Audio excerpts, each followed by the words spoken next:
Picture this. You're deep in the Egyptian desert and you stumble across fragments of papyrus.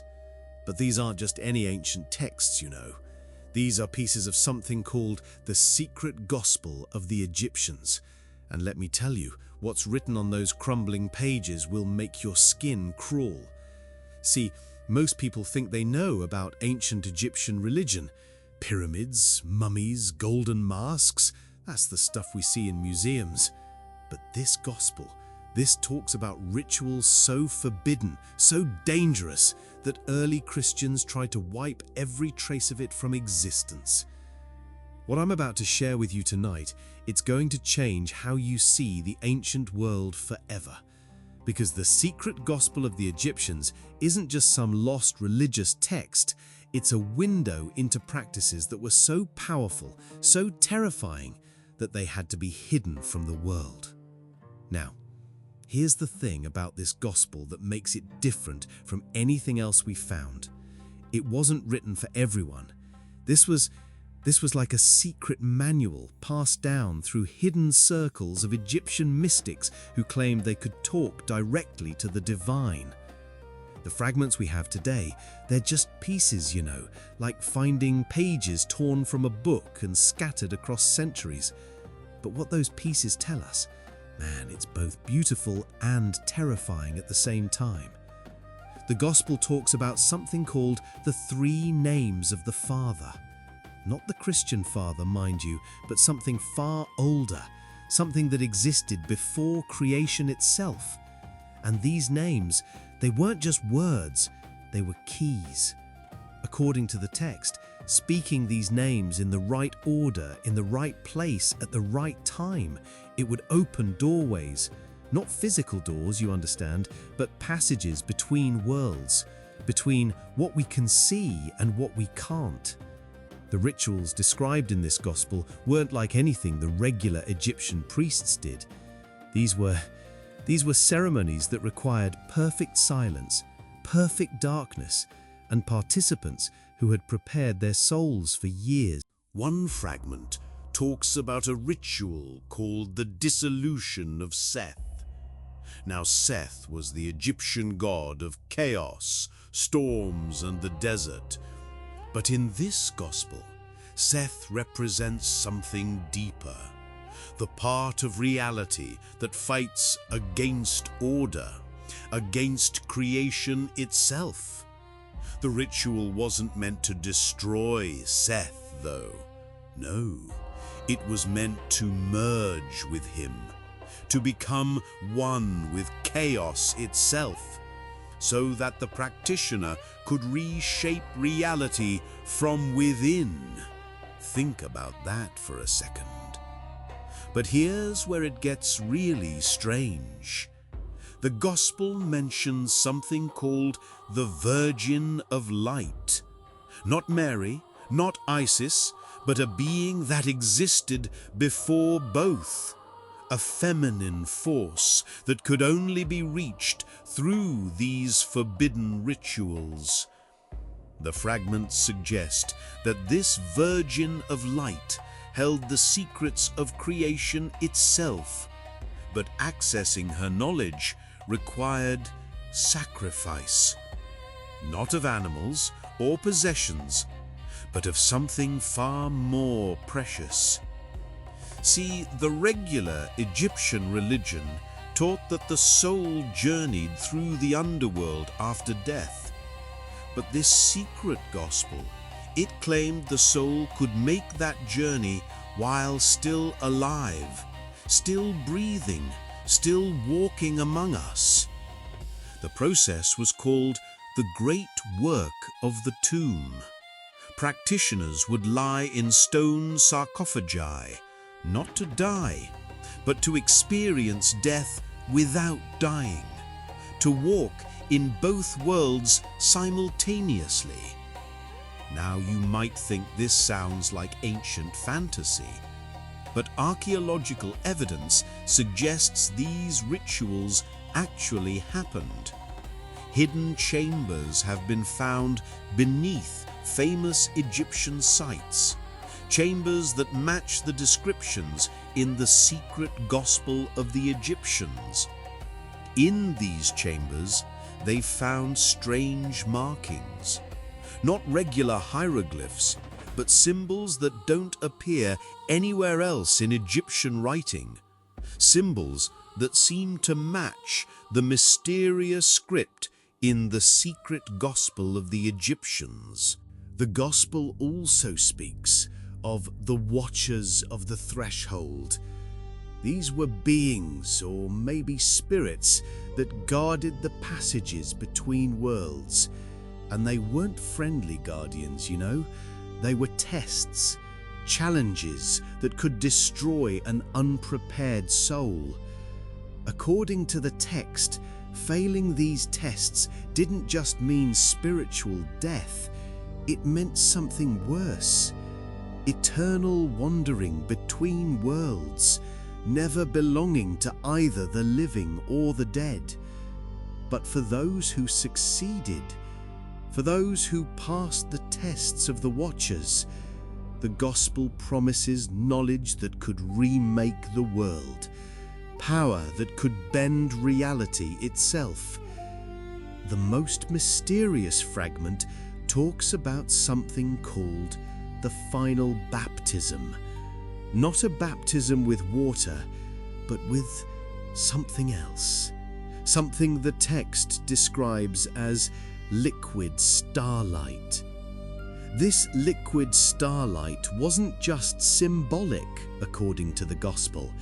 It was a real substance, created through alchemical processes that combined rare minerals with, well, the text gets unclear here, some kind of spiritual essence.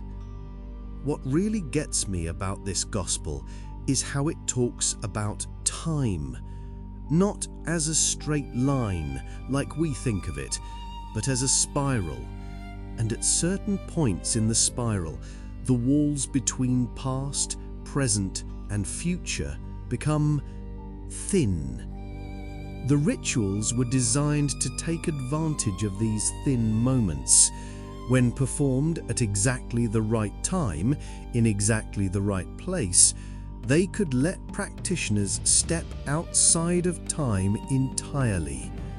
Now, the early Christian church, they hated this gospel, not just disagreed with it, but actively hunted down copies to destroy them. Why? Because it offered a path to the divine that didn't require faith. It required knowledge, action, power. The few fragments that survived were hidden in places the church couldn't reach. Desert caves, sealed chambers, even buried beneath other religious sites. Like someone was trying to preserve this knowledge for future generations. One of the most chilling fragments describes a ritual called the opening of the eye. Not a physical eye, but what the text calls the eye that sees what is not there, the eye that perceives the spaces between things. Participants in this ritual would fast for 40 days, meditate in complete darkness, and recite the secret names until their minds changed, until they could see the invisible threads that connect all things. But seeing these connections came with a price. The text warns that once the eye is opened, it can never be closed again. The practitioner would see the hidden side of reality for the rest of their life. The Gospel also mentions gatherings of practitioners from all across the ancient world. Not just Egyptians, but mystics from Greece, Babylon, even distant lands we can't identify. They would meet in secret locations to share knowledge. These gatherings weren't just meetings, they were convergences. Times when the collective spiritual power of the practitioners could achieve things that no individual could do alone.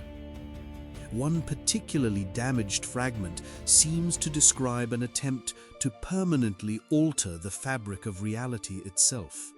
to create a new world where the barriers between physical and spiritual were permanently dissolved. Did they succeed? Well, the fragment cuts off mid-sentence, right at the climax of the ritual.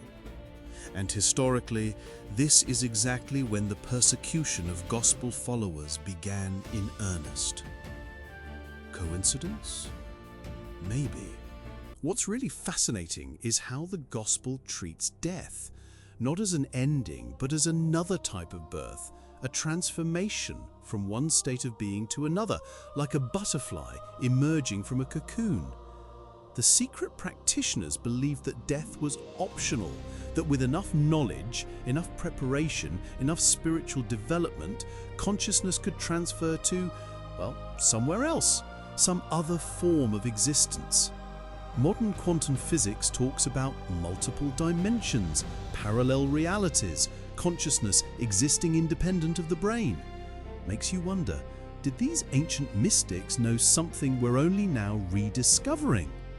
The final fragments mention something called the Great Return, a time when the hidden knowledge would emerge again, when humanity would be ready to receive what was preserved in secret for thousands of years. And here's what really makes me wonder. These fragments started appearing in the 1940s, right around the time we developed nuclear weapons, space travel, and began seriously questioning the nature of reality itself. Timing or destiny? Join our community of seekers, subscribe for more truths hidden in plain sight, because what I'm about to tell you next, it's going to tie everything together in a way that'll blow your mind. The secret that connects this ancient gospel to our world today. Stay with us till the end, and you'll discover the mystery buried beneath history. If this resonates with your soul, don't forget to like, share, and subscribe right now, because the final piece of this puzzle, it changes everything we thought we knew about human potential. Here's the truth that the secret gospel of the Egyptians was really trying to preserve. It wasn't just describing ancient rituals or forgotten gods. It was a manual for human consciousness itself, a guide to unlocking abilities that we've forgotten we have. The practitioners weren't summoning external powers, they were awakening internal ones.